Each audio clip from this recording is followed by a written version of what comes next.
ఎప్పుడు రైస్తోనే కాకుండా పొంగల్ని ఒకసారి ఓట్స్తో ట్రై చేయండి, చాలా టేస్టీగా ఉంటుంది. దానికోసం పెసరపప్పు, ఓట్స్ రెండింటిని కూడా ఇక్కడ నేను ఈక్వల్ క్వాంటిటీలో తీసుకుంటున్నాను.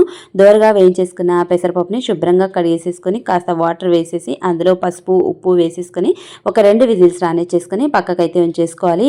అది ప్రెషర్ పోయిన తర్వాత ఇప్పుడు నేను ఇక్కడ ఓట్స్ని కూడా వేయించేసుకుంటున్నాను. వేయించేసుకున్న ఓట్స్ని కూడా ఇందాక మనం ఉడికించేసుకున్నాం కదా పెసరపప్పు, మరీ మెత్తగా అయితే అసలు ఉడికించేసుకొద్ది, ఇలా పలుకులుగా ఉంటే కనపడుతూ చాలా టేస్టీగా ఉంటుంది పొంగల్ అయితే.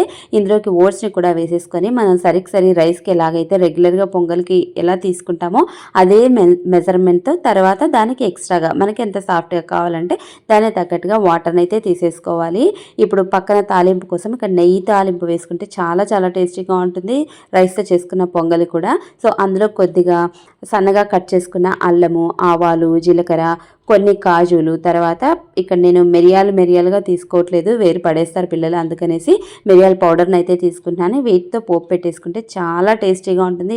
వేడిగా కాస్త చట్నీతో తింటే చాలా హెల్దీ అండ్ చాలా టేస్టీ. తప్పకుండా ట్రై చేయండి. కావాలంటే ఇందులో వెజిటేబుల్స్ని కూడా యాడ్ చేసేసుకోవచ్చు. Don't forget to like, share.